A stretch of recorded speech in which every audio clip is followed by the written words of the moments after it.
जय हिंद। आप सभी को MRGKGS में स्वागत है। आज हम लोग सेट प्रैक्टिस हल करने वाले हैं। बिहार पुलिस कांस्टेबल परीक्षा में जो पूछा गया है 9/12/2012 का क्वेश्चन है, उसी को हम लोग प्रथम पाली को हल करने वाले हैं। तो बिहार पुलिस जो मद्य निषेध का एग्जाम होने वाला है,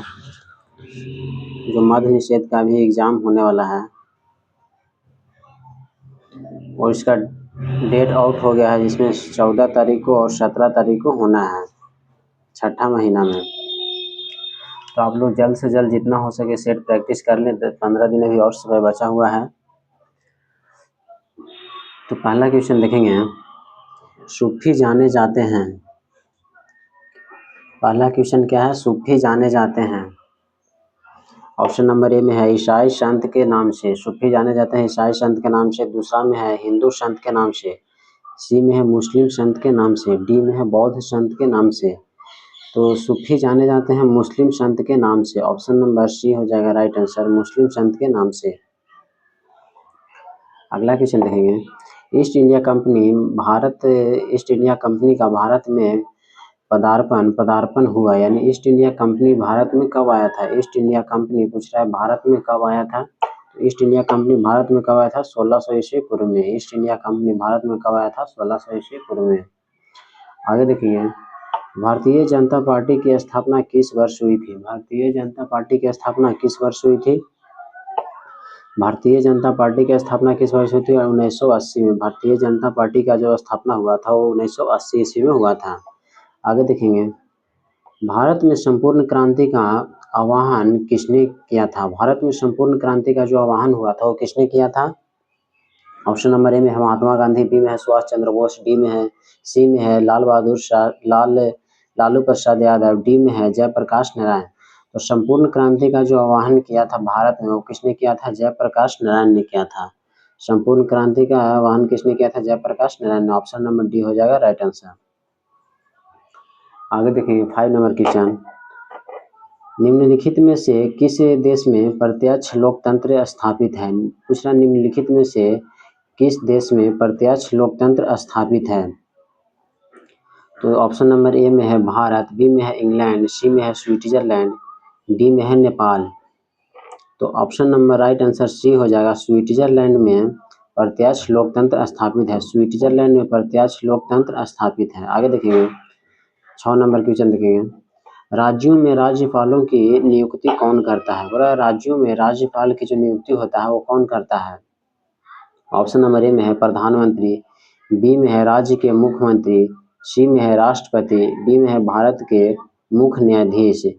तो छठा का राइट आंसर हो जाएगा राष्ट्रपति। राज्यपालों की नियुक्ति कौन करता है? राष्ट्रपति करता है। राज्यपालों की नियुक्ति कौन करता है? राष्ट्रपति करता है। ऑप्शन नंबर सी हो जाएगा राइट आंसर।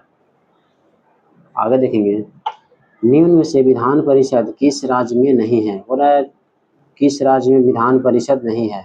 विधान परिषद पूछ रहा है किस राज्य में नहीं है। ऑप्शन नंबर ए में है कर्नाटक, बी में है उत्तर प्रदेश, सी में है गुजरात, डी में है बिहार। तो विधान परिषद किस राज्य में नहीं है? गुजरात राज्य में नहीं है। ऑप्शन नंबर सी हो जाएगा राइट आंसर। आगे देखिए, निम्नलिखित में से कौन संघवाद की विशेषता नहीं है? बोला निम्नलिखित में से कौन संघवाद की विशेषता नहीं है? ऑप्शन नंबर ए में है सत्ता का विकेंद्रीकरण, केंद्र और राज्य सरकार के बीच सत्ता का बंटवारा। सी में है स्थानीय सरकारों को अधिक अधिकार देना। डी में है सत्ता का केंद्रीकरण। तो पूछ रहा है संघवाद का विशेषता नहीं है। संघवाद का व्यवस्था नहीं है क्या? सत्ता का केंद्रीकरण। ऑप्शन नंबर डी हो जाएगा राइट आंसर 8वां का। अगला देखेंगे 9 नंबर क्वेश्चन देखिए, भारत में भूदान व ग्रामदान आंदोलन किसने प्रारंभ किए? भारत में जो भूदान और ग्रामदान आंदोलन किसने आरंभ किए थे? तो इसका राइट आंसर हो जाएगा ऑप्शन नंबर डी, आचार्य विनोबा भावे। आगे देखेंगे, इनमें से कौन सा कथन सत्य नहीं है? बोला इनमें से कौन सा कथन सत्य नहीं है? तो ऑप्शन नंबर ए में देखेंगे, वर्ष 1971 में दहेज निरोध अधिनियम बना। ऑप्शन नंबर बी में है दहेज मांगने वालों को न्यूनतम 5 वर्ष की सजा होती है। ऑप्शन नंबर सी में है दहेज प्रथा आज भी एक समस्या है। ऑप्शन नंबर डी में है लोगों को जागृत करने के लिए सरकार कई कदम उठा रही है। तो इसका राइट आंसर हो जाएगा 10वां का ऑप्शन नंबर ए हो जाएगा। 10वां का right answer option number A हो जाएगा। वर्ष 1971 में दहेज निरोध है अधिनियम बना, यानी ये गलत लिखा हुआ है। बोल रहा है कथन कौन सत्य नहीं है, तो ये कथन सत्य नहीं है। जो बोल रहा है 1971 में दहेज निरोधन अधिनियम बना है, ये अधिनियम नहीं बना है, तो ये कथन असत्य है। आगे देखेंगे 11 नंबर क्वेश्चन। महात्मा गांधी ने कौन सी पत्रिका शुरू की? बोल रहा है महात्मा गांधी ने कौन सी पत्रिका शुरू की थी? तो पहला में है केसरी, बी में है नेशनल हेराल्ड, सी में है हरिजन, डी में है दक्षिण Hindu the Hindu. Option number C हो जाएगा राइट आंसर हरिजन। हरिजन ने पत्रिका शुरू की थी महात्मा गांधी ने। महात्मा गांधी ने कौन सी पत्रिका शुरू की थी? हरिजन पत्रिका शुरू की थी। आप सभी लोग MRG के दिए इसको इस चैनल को सब्सक्राइब कर लें ताकि जो भी वीडियो बनाए हो सबसे पहले आप तक पहुँचे। 12 नंबर क्वेश्चन देखेंगे। द चेस यानी शार्क की वर्तमान में सदस्य संख्या कितनी है? बोला शार्क की वर्तमान में सदस्य की संख्या कितनी है? तो शार्क की वर्तमान में सदस्य संख्या कितनी है? ऑप्शन नंबर ए में है 6, बी में है 7, सी में है 8, ऑप्शन नंबर डी में है 10। तो वर्तमान में भी सदस्य जो है शार्क का वो 8 है। ऑप्शन नंबर सी हो जाएगा 12 का right answer option number C. आगे देखेंगे 13 नंबर क्वेश्चन देखेंगे। निर्वाचन प्रक्रिया के विषय में क्या सही है? बोला निर्वाचन प्रक्रिया के विषय में क्या सही है? ऑप्शन नंबर ए में देखेंगे निर्वाचन में किसी उम्मीदवार को अपने क्षेत्र में 1/3 भाग से कम मत प्राप्त हो तो उसकी जमानत राशि जब्त हो जाती है। ऑप्शन नंबर बी में है प्रत्येक पार्टी अपने चुनाव चिन्ह को खुद तैयार करती है। ऑप्शन नंबर सी में है प्रत्येक दल अपना घोषणा पत्र तैयार करता है जिसमें उसके कार्यक्रम सिद्धांत और उद्देश्य होते हैं। ऑप्शन नंबर डी में है मतदान की तिथि के 13 घंटे पूर्व चुनाव अधिनियम अभियान का कार्य समाप्त हो जाता है। तो 13 का राइट आंसर हो जाएगा ऑप्शन नंबर सी। प्रत्येक दल अपना घोषणा पत्र तैयार करता है जिसमें उसके कार्यक्रम सिद्धांत और उद्देश्य होते हैं। ऑप्शन नंबर सी हो जाएगा राइट आंसर। आगे देखेंगे 14 नंबर क्वेश्चन देखेंगे। संविधान अपने नागरिकों को कौन से अधिकार की गारंटी देता है? बोला है संविधान अपने नागरिकों को कौन सा अधिकार का गारंटी देता है? तो ऑप्शन नंबर ए में है समानता का अधिकार, बी में है अभिव्यक्ति की स्वतंत्रता, सी में है श्रम का अधिकार, डी में है शोषण का अधिकार। तो 1 और 2 जो है इसी का गारंटी देता है, अधिकार का गारंटी देता है। तो ऑप्शन नंबर 1 और 2 हो जाएगा। तो ऑप्शन नंबर 1 और 2 देखेंगे किस में है? ऑप्शन नंबर ए में है 1 और 2। समानता का अधिकार और अभिव्यक्ति की स्वतंत्रता संविधान अपने नागरिकों को देता है गारंटी। आगे देखिए 15 नंबर क्वेश्चन। राज्यसभा के सदस्यों का चुनाव कौन करते हैं? बोला राज्यसभा के सदस्यों का चुनाव कौन करते हैं? ऑप्शन नंबर ए में है लोकसभा के सदस्य, बी में है स्थानीय निकायों के सदस्य, ऑप्शन नंबर सी में है राज्यों की विधानसभाओं के सदस्य, आगे ऑप्शन नंबर डी में है आम मतदाता। तो राज्यसभा के सदस्यों का चुनाव कौन करता है? राज्यों की विधानसभाओं के सदस्य। राज्यसभा का जो सदस्यों का चुनाव होता है वो कौन करता है? राज्यों के विधानसभाओं के सदस्य। ऑप्शन नंबर सी हो जाएगा राइट आंसर 15 का। आगे देखेंगे 16 नंबर क्वेश्चन। राष्ट्र संघ के निम्नलिखित उद्देश्यों में से कौन सा सही नहीं है? बोला राष्ट्र संघ के कौन सा उद्देश्य है जो सही नहीं है? आगे देखेंगे ऑप्शन नंबर ए में है अंतर्राष्ट्रीय सहयोग को प्रोत्साहन देना, विश्व में शांति सुरक्षा कायम रखना, शांति भंग करने वाले देशों की सरकार को बर्खास्त करना। ऑप्शन नंबर डी में है शास्त्रीकरण की स्पर्धा का अंत करना। तो 16 का राइट आंसर हो जाएगा ऑप्शन नंबर सी शांति भंग करने वाले देशों की सरकार को बर्खास्त करना। ये कथन सत्य नहीं है। आगे देखेंगे 17 नंबर क्वेश्चन। सिद्धार्थ ने किस धर्म की स्थापना की? यानी सिद्धार्थ किसका बचपन का नाम है? बुद्ध भगवान का बचपन का नाम है। तो बुद्ध भगवान ने किस धर्म का स्थापना किए थे? बौद्ध धर्म का स्थापना किए थे। ऑप्शन नंबर बी हो जाएगा राइट आंसर। सिद्धार्थ ने किस धर्म की स्थापना की? तो ऑप्शन नंबर बी हो जाएगा बौद्ध धर्म की स्थापना की थी सिद्धार्थ ने, यानी बुद्ध भगवान ने। आगे देखेंगे 18 नंबर क्वेश्चन। थियोसॉफिकल सोसाइटी की स्थापना किसने की? बोला थियोसॉफिकल सोसाइटी की स्थापना किसने की? ऑप्शन नंबर ए में है Jyotiba Phule, option number B में है विवेकानंद, ऑप्शन नंबर सी में है Annie Besant, option number D में है बाल गंगाधर तिलक। इसका राइट आंसर हो जाएगा option number see Annie Besant. Theosophical society की स्थापना किसने किया था? एनी बेसेंट ने किया था।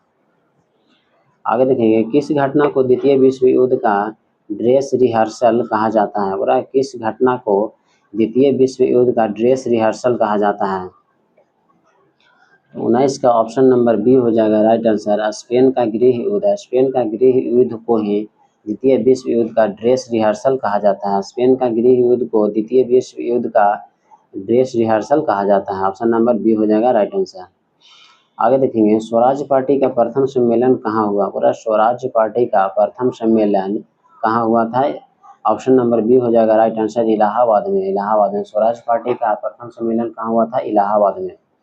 आगे देखेंगे किस आंदोलन के दौरान महात्मा गांधी ने असहयोग आंदोलन का नारा दिया था?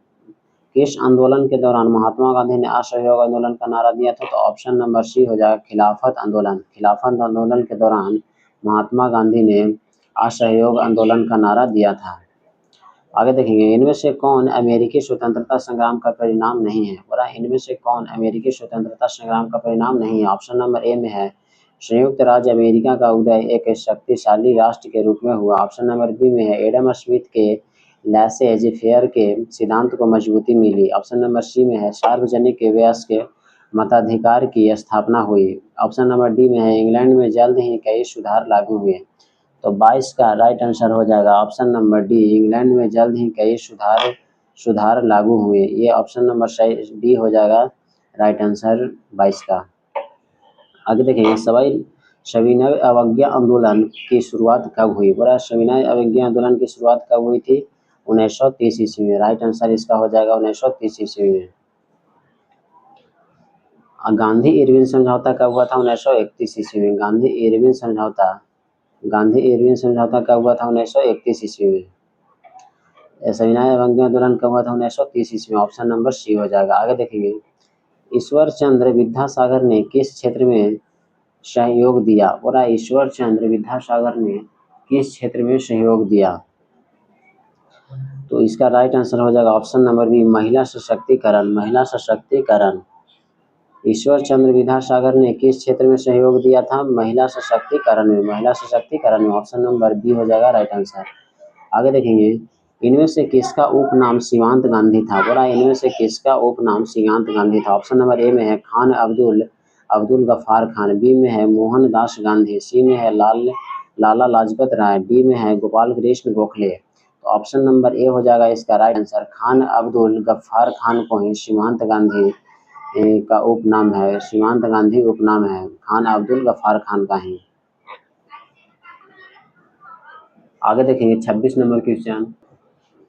आगे देखेंगे 26 नंबर क्वेश्चन इनमें से कौन सी घटना प्रथम विश्व युद्ध का परिणाम नहीं है? बोला इनमें से कौन सी घटना है जो प्रथम विश्व युद्ध का परिणाम नहीं है? ऑप्शन नंबर ए में बोल रहा है महान साम्राज्यों का अंत है, बी में है विश्व के अधिकांश देशों में गणतंत्र की स्थापना, ऑप्शन नंबर सी में है अधिनायकवाद का उदय, ऑप्शन नंबर डी में है राष्ट्र संघ की स्थापना। तो 26 का राइट आंसर हो जाएगा ऑप्शन नंबर बी विश्व के अधिकांश देशों में गणतंत्र की स्थापना। विश्व के अधिकांश देशों में गणतंत्र की स्थापना। इसका राइट आंसर हो जाएगा ऑप्शन नंबर बी। आगे देखेंगे विश्व जल दिवस मनाया जाता है। बोला विश्व जल दिवस कब मनाया जाता है? विश्व जल दिवस कब मनाया जाता है? 22 मार्च को। 27 का ऑप्शन नंबर राइट हो जाएगा बी 22 मार्च को। विश्व जल दिवस कब मनाया जाता है? 22 मार्च को। ऑप्शन नंबर डी हो जाएगा राइट आंसर। आगे देखेंगे उपकरण जो वायु दाब मापन हेतु प्रयुक्त होता है वह है उपकरण वायु दाब। जो वायु दाब का मापन किस उपकरण से होता है वही पूछ रहा है। वायु दाब का मापन किस उपकरण से होता है? बैरोमीटर से होता है। बैरोमीटर से। ऑप्शन नंबर ए हो जाएगा राइट आंसर। वायु दाब किससे मापा जाता है? बैरोमीटर से मापा जाता है। आगे देखेंगे वायुमंडलीय परत जो सूर्य के पराबैंगनी किरणों से हमारी रक्षा करती है वह है ओजोन मंडल ही हमारी जो सूर्य के पराबैंगनी किरणों आती है उससे रक्षा करती है। ओजोन मंडल। आगे देखेंगे सरदार सरोवर बांध बोला है किस नदी पर है? सरदार सरोवर बांध किस नदी पर है? नर्मदा नदी पर। सरदार सरोवर बांध किस नदी पर है? नर्मदा नदी पर। सरदार सरोवर बांध किस नदी पर है? नर्मदा नदी पर है। सरदार सरोवर बांध किस नदी पर है? नर्मदा नदी पर। ऑप्शन नंबर सी हो जाएगा राइट आंसर 30 का। आगे देखेंगे 31 नंबर, वायु में कार्बन डाइऑक्साइड गैस की प्रतिशत मात्रा है। बोले वायु में कार्बन डाइऑक्साइड गैस की प्रतिशत मात्रा कितनी होती है? तो वायु में कार्बन डाइऑक्साइड की जो प्रतिशत होती है 0.03। ऑप्शन नंबर बी हो जाएगा राइट आंसर 0.03। आगे देखेंगे प्रति विषुवतीय धाराओं की प्रवाह दिशा होती है। पूरा प्रति विषुवतीय धाराओं की प्रवाह दिशा क्या होती है? तो ऑप्शन नंबर 32 का राइट आंसर हो जाएगा डी, पश्चिम से पूरब। पश्चिम से पूरब विषुवतीय धाराओं की प्रवाह दिशा क्या होती है? पश्चिम से पूरब। आगे देखेंगे समान दाब वाले स्थानों से गुजरने वाली काल्पनिक रेखाएं हैं। बड़ा समान दाब वाले स्थानों से गुजरने वाली काल्पनिक रेखाएं है। समान दाब वाले स्थानों से गुजरने वाली काल्पनिक रेखाएं कौन है, वही पूछ रहा है। तो 33 का राइट आंसर हो जाएगा option number C, isobar. Option number C हो जाएगा राइट आंसर आइसोबार। आगे देखेंगे जीव जो सूर्य के प्रकाश की उपस्थिति में अपना भोजन बनाते हैं कहलाते हैं। वह जीव जो सूर्य के प्रकाश की उपस्थिति में अपना भोजन बनाते हैं वो क्या कहलाते हैं? उत्पादक। जीव जो सूर्य के प्रकाश की उपस्थिति में अपना भोजन बनाते हैं क्या कहलाते हैं? उत्पादक। ऑप्शन नंबर बी हो जाएगा राइट आंसर। आगे देखिए नदी जो पूर्व से पश्चिम प्रवाहित होती है वह है। पूर्व से पश्चिम कौन सी नदी प्रवाहित होती है, वही पूछ रहा है। तो पूर्व से पश्चिम प्रवाहित होती है चंबल नदी। ऑप्शन नंबर बी हो जाएगा राइट आंसर 35 का। और नदी जो पूर्व से पश्चिम प्रवाहित नहीं होती है वह है चंबल। पूर्व से पश्चिम प्रवाहित कौन सी नदी नहीं होती है? चंबल नदी। पूर्व से पश्चिम प्रवाहित नहीं होती है चंबल नदी। आगे देखिए आर्द्रता प्रदर्शन की विधि जिसमें आर्द्रता को प्रतिशत में प्रदर्शित किया जाता है वह है। पूरा आर्द्रता प्रदर्शन की विधि जिसमें आर्द्रता को प्रतिशत में प्रदर्शित किया जाता है वह है। ऑप्शन नंबर डी हो जाएगा सापेक्ष आर्द्रता। ऑप्शन नंबर डी हो जाएगा राइट आंसर सापेक्ष आर्द्रता। आगे देखेंगे प्रारंभ में एक अविभाजित विशाल स्थलखंड था वह कहलाता था। पूरा प्रारंभ में एक अविभाजित विशाल स्थलखंड था वह क्या कहलाता था? तो पेंजिया। ऑप्शन नंबर ए हो जाएगा पेंजिया। जो अविभाजित विशाल स्थलखंड था प्रारंभ में वो क्या कहलाता था? पेंजिया कहलाता था। आगे देखिए 38 नंबर क्वेश्चन देखेंगे पृथ्वी के केंद्र की ओर परतों का क्रमागत विन्यास है। पृथ्वी के केंद्र की ओर परतों का क्रमागत विन्यास है। ऑप्शन नंबर ए हो जाएगा राइट आंसर सियाल सीमा निफे। आगे देखेंगे 39 नंबर क्वेश्चन प्रदेश जो फल कृषि के लिए प्रसिद्ध है वह है। पूरा कौन सा प्रदेश है जो फल कृषि के लिए प्रसिद्ध है? तो ऑप्शन नंबर ए हो जाएगा भूमध्य सागरीय प्रदेश। आगे देखिए शुद्ध वाक्य छांटिए। तो ऑप्शन नंबर ए में है नेताजी को आज वहां जाना है। बी में है नेताजी ने आज वहां जाना है। ऑप्शन नंबर सी में है आज वहां नेताजी जाना है। ऑप्शन नंबर डी में है वहां आज नेताजी ने जाना है। तो ऑप्शन नंबर 40 का राइट आंसर हो जाएगा ए, नेताजी को आज वहां जाना है। इसमें शुद्ध हमको दिख रहा है नेताजी को आज वहां जाना है, यह शुद्ध वाक्य है।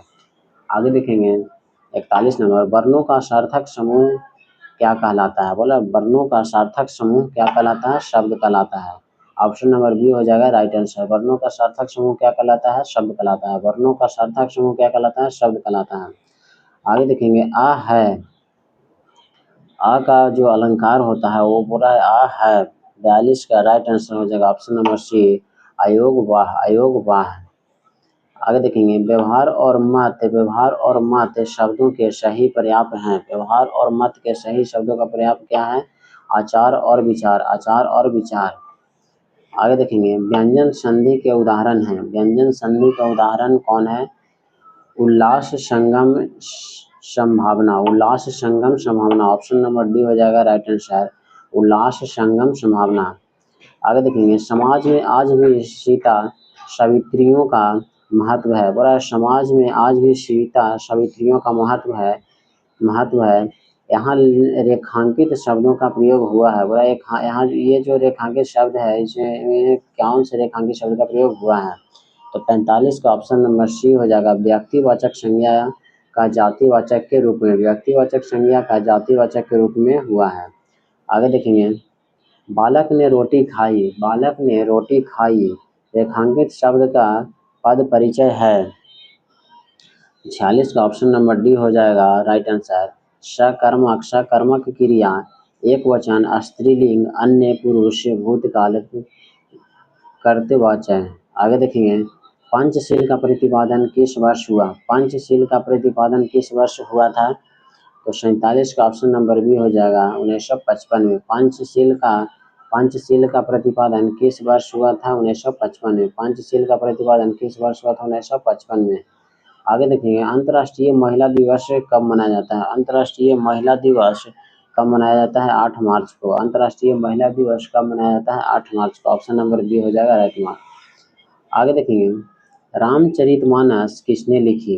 और रामचरितमानस किसने लिखी थी? ऑप्शन नंबर ए हो जाएगा तुलसीदास ने। रामचरितमानस किसने लिखी थी? तुलसीदास ने। रामायण किसने लिखा था? वाल्मीकि ने। रामायण किसने लिखा था? वाल्मीकि ने। रामायण के रचयिता कौन है? वाल्मीकि। रामायण के रचयिता कौन हो जाएंगे? वाल्मीकि।